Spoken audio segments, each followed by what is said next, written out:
A flash crash is imminent. I'm your host, Steve Van Metre, and thanks for joining me today. In our lead story today, stocks in the economy are about to plunge into an abyss as liquidity is about to collapse by $1 trillion. And this is all happening because of the debt ceiling, and the government's about to pull a massive amount of money out of the economy, put it into its coffers where it's going to sit on it for a while and slowly spend it back into the economy. And this sucking sound of liquidity that's going to get drained out of the economy, well, many market participants believe that in the short run, it has a direct correlation with equity prices, which is going to cause a huge flash crash just at a time when equity prices seemingly can no longer stop going down. But what about the banking system? Is it going to have a problem as well? Well, the experts are saying yes, this liquidity drain could lead to more bank failures. Let's over to Zero Hedge, where we picked today's story up with the headline, liquidity collapse $1 trillion in 3 to 4 months, pushing the economy into an abyss. And this is important because, again, we're talking about how the monetary system works here. And what I want you to understand is the U.S. government is effectively the heart of the global monetary system. In terms of just like your heart, pumps blood, the U.S. government pumps dollars all around the world. It borrows them in and then spends them out, not only to the domestic economy, but the global economy as well. So the belief here of how the system works by most experts is when the U.S. government pulls dollars out of the economy. In this case, we know that the debt ceiling got lifted. The U.S. Treasury is going to borrow a mountain amount of money, and it's going to sit on it for a while and then slowly spend it down. But this pulling of money out in such a short period of time is going to have major repercussions on the economy. Now, what I want you to understand, in a closed system, if the U.S. economy was walled off from the rest of the world, this would have a direct and immediate impact. In fact, we'd be able to see it every single time because it would pull money out, cause tightening effect, and then eventually as they spend it back, it causes an easing effect. And that's what I want you to understand is this is how people perceive the system will work. But I'll let you be the judge. Will it have an effect? We'll find out. But for the moment, I want you to understand that everybody believes that on top of the Fed raising rates and unwinding their balance sheet, that this will also have a tightening effect on the economy, and stocks will just outright collapse. Little by little, Zero Hedge lays out their thesis here, but what they're explaining is the coming $1.2 trillion refill of the TGA, or Treasury General Account, that would adversely impact stocks and the economy is becoming conventional wisdom, which is troubling as it means increasingly priced in, but that's the topic for another day. Consider yesterday's report from Deutsche Bank's Stephen Zhang, which the rate strategist writes that the Treasury cash balance via a surge in bill supply may result in a sharp drawdown of bank reserves. Now, of course, people love talking about bank reserves when they really have absolutely no idea what bank reserves are. We're going to talk about that and pretty much why it really isn't an issue, but why it actually is a factor here that could help support the absorption of all these bills as they hit the economy. Potential interfering with the Federal Reserve's quantitative tightening policy, something that I completely disagree will have any effect on, which is what, of course, Zero Hedge is claiming before. Now, I don't think this will have any effect on quantitative tightening at all, but we'll get into that because I want to go a little further here. This from Michael Hartnett over at B of A, and he says that the monetary policy remains the big dog and is set to tighten in the coming months, and is also the biggest reason we're not capitulating into the risk despite price action, saying stocks going up, but we say it's going to go down as it's set to collapse by more than $1 trillion. This is liquidity in the next 3 to 4 months due to all of this issuance of bill supply and some other factors here. So you see two experts saying that, look, this liquidity drain is going to have an impact. You'll notice that there's no consistency in their views here, but let's start with the first kind of view and dig through this.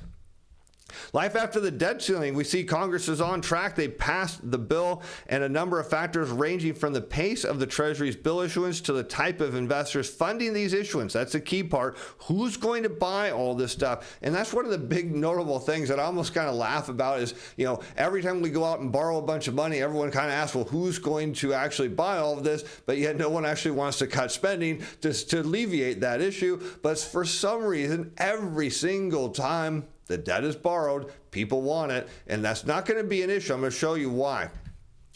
could lead to a meaningful shift in liquidity and potentially introduce turbulence into the short-term market. Again, coming back to the view that pulling all of this cash out of the system, putting it into the Treasury coffers is somehow going to have an adverse effect. Again, I want you to understand that this is the prevailing view here.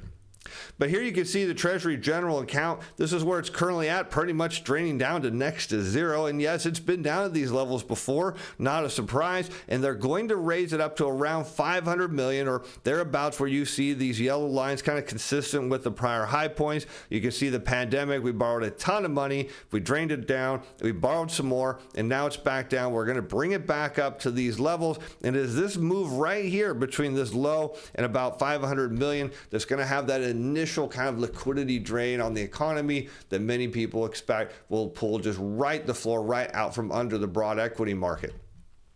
Finding the issuance surge, finding pockets of excess liquidity, essentially, where are we going to find the money to buy all this debt? Well, they expect demand from bills to come from money market funds and to return once bill yields rise above the expected return from the overnight reverse repo. Now, remember that overnight reverse repo, the rate on that is set by the Federal Reserve. So what they're saying here is, look, if interest rates go above that, and they're hoping they do, then that means, of course, money market funds will come in and buy it. We're going to get a little deeper into this in a moment.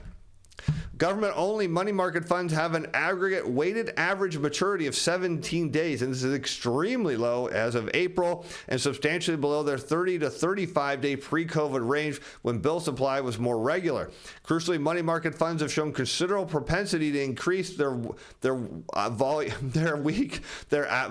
weighted average maturity, there we go, and deploy cash into T-bills when bill supply is rising. They absorbed 50% of the supply increase between February and June of 2020 and 30% of the increase after the last debt ceiling resolution in 2021. So the hope here is that, hey, these money market funds, they're sitting on a whole mountain of cash, will come in and buy these T-bills. Well, how much money do these money market funds have?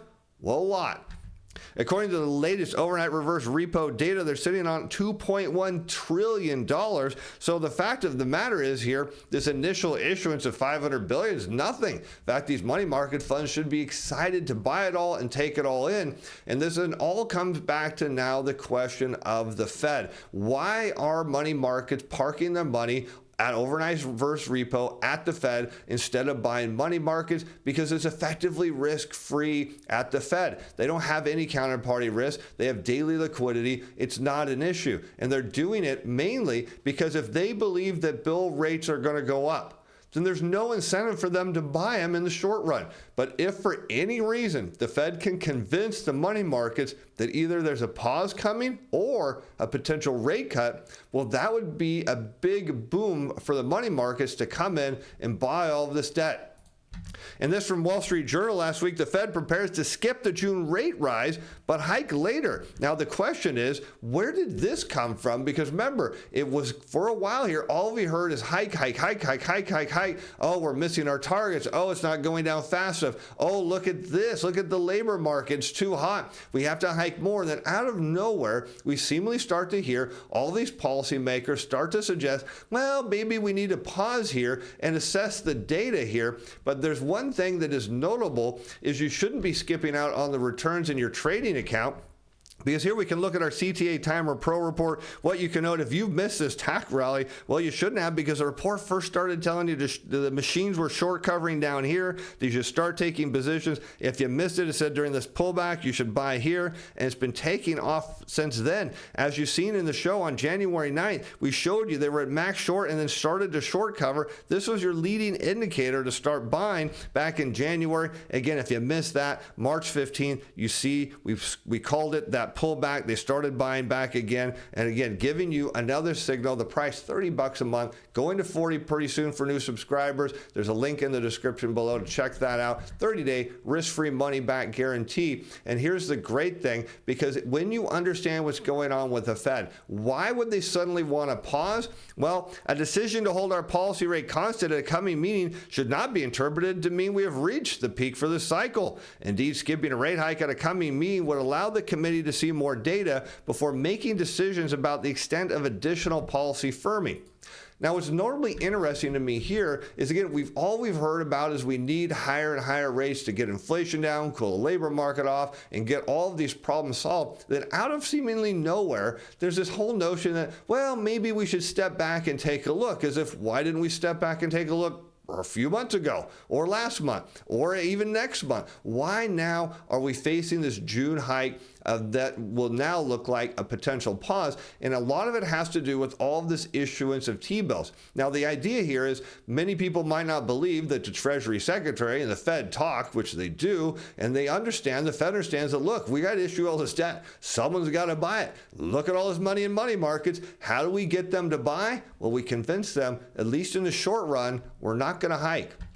And here you can see the June 13th and 14th meeting coming up very quickly here. And what this means is, if the Fed can convince the world they're not going to hike by then, well, then perhaps the money markets will come in and buy it, and they get a pause all the way through the end of July. So if you're looking at buying, say, a 4-week T-bill, guess what you can now do? Purchase a money market fund without much of a risk on that side. You got it. You can buy that T-bill. And if the Fed even remotely suggests in July that they're going to punt again and take another pause and let the data catch up, well, now you've got all the ways through September and mid-September, and that gives the money markets a lot of cause to come in and say, hey, you know what? Maybe we'll buy some of this T-bill issuance, and that would be a huge, big sigh of relief for Treasury Secretary Janet Yellen.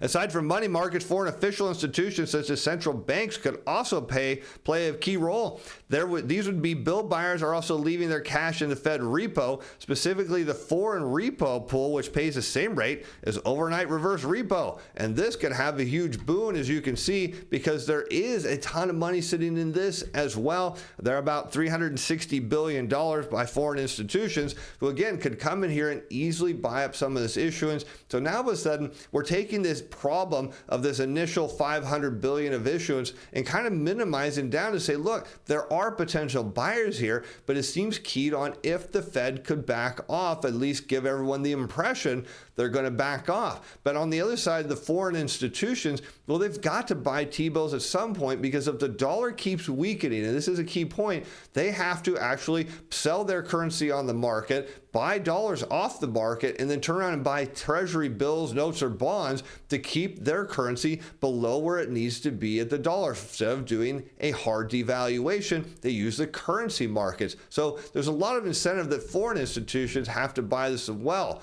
But of course, we're getting into this whole notion then, well, what about quantitative tightening? Isn't it going to cause a problem? Reserves are projected to hit $2.5 trillion in December, a possible lower bound of ample reserves. Now, we're talking about bank reserves, which are kind of affected by quantitative tightening, or at least that's what people say here. So what a bank reserve here is nothing more than cash that banks have held at the Federal Reserve. The idea here is the Fed wants to reduce this amount of cash. It's not really a major issue here, but one notion is some of this money could be used to buy T-bills, which in fact, it could. In fact, well, they could buy so much of it, they could fund the government easily themselves, because right now, reserves of depository institutions are sitting at $3.2 trillion. So if we're doing some math so far, we've got about $3.2 trillion from reserves. We got over $2 trillion sitting in overnight reverse repo. So now we're sitting somewhere around 5.3 trillion. Throw another 300 to 400 billion in from the foreign repo pool. You're easily well around 500 or $5.6 trillion that could be sitting in cash that could go out and absorb this right now. And so this isn't a problem. Everyone thinks these bank reserves really matter in terms of the broad system, but they don't. As the Fed has indicated plans to stop the balance sheet runoff for quantitative tightening when reserves are somewhat above the level it judges to be ample, which is funny because some of you should be laughing right now because you already know what the reserve ratio is. You do, don't you? It's 0. It's none. There's no requirement to hold reserves. So what is an ample need of reserves in a system without reserves? The answer is none. But yet, nevertheless, you gotta love it. Of course, this sharp drawdown in reserves related to the TGA rebuild could potentially interfere with the Fed's QT policy. Well, not likely, because here's the Fed's balance sheet. We see that in red against their bank reserves, and you can see a broad if you really zoom back, relationship between these. But all in all, there is virtually no correlation between these two at all. But here's the issue that everyone's talking about, why we're facing this flash crash potential, is everyone believes that the TGA somehow has this magical relationship to the stock market. Here, this chart from Zero Hedge, looking back over the last, say, year, shows the Treasury cash account in red and the S&P and the NASDAQ inverted in blue and green, respectively, showing that as the TGA is likely to go up in value, that would actually send stock prices crashing as liquidity gets pulled out of the system. So the real test of this is now to go back to 2011 and see what happened then. So here in this chart, we have the TGA showing the low back in 2011 after the debt ceiling was lifted. What we can note, and this showing that Wilshire 5000 or total U.S. stock market, stock prices already fell going into the actual debt ceiling negotiation, and then they kind of meander sideways for a while, rally a little bit, pulled back, and did a whole lot of nothing as the TGA rebuilt. So the idea that we would see a flash crash, at least in equities, suggests that perhaps there's one that should have already happened, hasn't happened yet. Who knows what will actually go on? Will this be a drag against the stock market? We'll soon find out. But how about what it means for interest rates? Because everyone believes, well, this means rates go up as well. But what do we know going into, of course, that debt ceiling negotiation in 2011? Yields crash. They pop back up a little bit, kind of like we're seeing now following, the TGA starting to get built, following the negotiation ending successfully, and then rates went back down. So again, the idea that rates here are going to set to skyrocket, well, there's no evidence of that as well. But could all this liquidity drain hit the banks? Well, yes, it could. As bank bailout facility usage hits a new record high as money market fund inflow soared again last week. Last week, we saw $31.7 billion inflow into money market funds, a new record high of $5.42 trillion. Again, this is above the overnight reverse repo, so you can add all of this to money that could be bought. The overnight reverse repo is just what the Fed is backing. This isn't total money market, so there's all this money that potentially out there that could go into buying these T-bills. But notably this week, the Fed's balance sheet shrank by $50 billion back to pre-Silicon Valley Bank bailout levels. But get this, in terms of the Fed's bank term funding program, usage of that rose $1.7 billion to a new high of $93.6, suggesting that a lot of these small and mid-sized banks are still having liquidity issues. They're still seeing deposit flight. They're still needing cash. And if indeed all this liquidity does drain out of the banking system, like everyone says it will, well, we might just see some more bank failures. And with that, I'm Steve Van Metre. Thanks for watching. Thanks for being fans. Bye now.